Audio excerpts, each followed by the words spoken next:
Nature of Heaven, 8/19/07.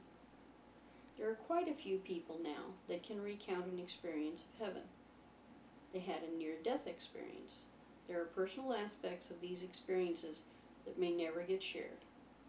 There are a set of things that all have in common. I do not discount these people's experiences because I have had the same thing happen to me. I was a very sick little kid. Every illness that was contagious seemed to land on me. The 2 times I remember from childhood were because of these illnesses. I did not have anything fancy. The first time was a rampant viral infection as an infant. My fever was very high. They had to pack ice around me to bring the fever down. The second time was spinal meningitis. I was about 4 at the time. I've always been a chow hound. My mom could mention food was ready and I'd be on my way. I remember sitting outside on the grass. Mom called from the porch that it was lunchtime. I could not turn around. After the second time, Mom came out to see what was going on. When she saw I could not turn around to look at her and just sitting there staring ahead, she scooped me up in her arms. She was a nurse and I could see the fear in her eyes. I remember her running. The hospital was just a couple of blocks away. When Mom got to the doctor's office, she told the nurse at the desk that this was an emergency. The nurse did not respond in an expeditious manner. The woman wanted Mom to fill out paperwork. When Mom repeated that I had to see a doctor immediately, the woman told her to sit down like everybody else. Mom walked past her to the doctor's door and kicked it open. I remember it hurt my head to hear it hit the wall behind. The doctor recognized the fear in my mom's eyes, and Mom told Mom to put me on an exam table. It was so cold. He was very nice. Mom said a bunch of stuff I didn't understand to him. When she was done, she came over to talk to me. I did not know what was wrong, but I was not scared. He bent over so I could see his smiling face. He told me that he wanted me to touch my chin to my chest. I tried for several seconds. Then he told me it was okay. I could do it for him later. Several minutes later, people were all around me, taking me to a room. I don't remember much until it was night, and I was not in my body. I remember a very bright light, and I was told that this was just a hug before I had to go back. I really did want to come back to the pain. I didn't want to come back to the pain. God said something that made it okay. After that, I was willing to go back. I think the other 2 times were to remind me about heaven. Sort of a booster shot, I suppose. I was not greeted by relatives. I was not accompanied by angels. I did float for a second before I was suddenly just there in heaven. It was a beautiful white room. It felt like a waiting room.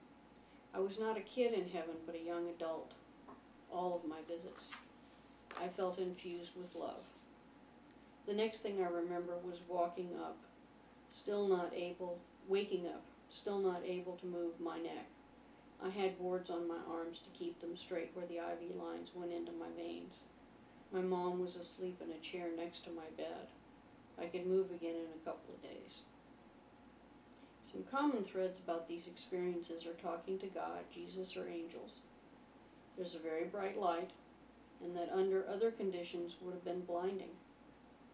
Floating above their own bodies is common. There are often relatives coming as escorts. There is speaking without talking. There is a great sense of being surrounded by love. A tunnel is common in many recountings. Because we're talking with returned folks, there is commonly a message conveyed that the person should go back. There is a sense that they are needed back in their bodies. Sometimes there is a renewed sense of purpose, faith, and love for others. All people who have had these things happen have changed in the life that they led after their recovery. There are also some less common things.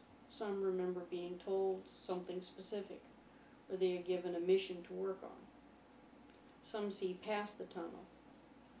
Descriptions vary, but peacefulness, love, harmony are common. Music is very common. I know that all of them might have seen something different because they were in different parts of heaven. Many people live their lives differently because they no longer fear death. To know heaven is there waiting definitely changes your focus in life. I think part of the reason God has people go back is to let others know from being told that heaven is real. In my entire life, I have never feared death. I have tried to tell people about what I saw when I was dying, when they were dying. I told them that I knew it was there. I told them that in their pain, that their pain would go away. I told them that they would see their family and friends. I reassured them that pets and other animals would be there. I told them that there was great music and beauty.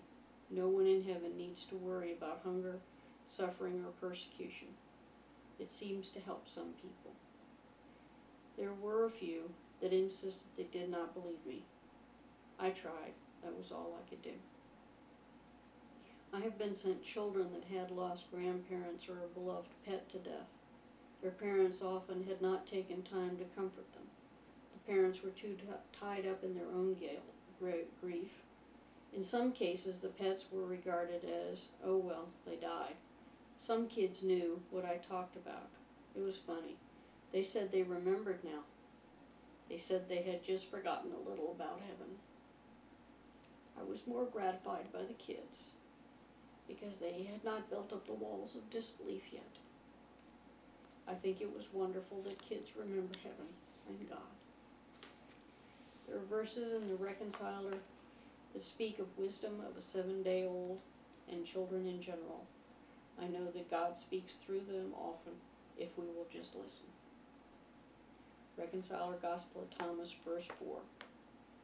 Jesus said, "An old person who dares to see the wisdom in the eyes of a 7-day-old infant will know how to know heaven and be born again. Many who are first will be last in the service to the one." Reconciler Gospel of Thomas, verse 20. The disciples said to Jesus, "What is heaven like?" And Jesus told them, "A seed like a mustard seed that falls on fertile, cleared soil, like the mind of a 3-year-old child, will produce a great plant. Growing in the light and beauty of the one, to maturity, becomes shelter to all the souls that like birds fill the sky. May you all have the faith and innocence of a child. You are all children of God. Take care of each other. God bless the whole world, no exceptions. Angel Eliza.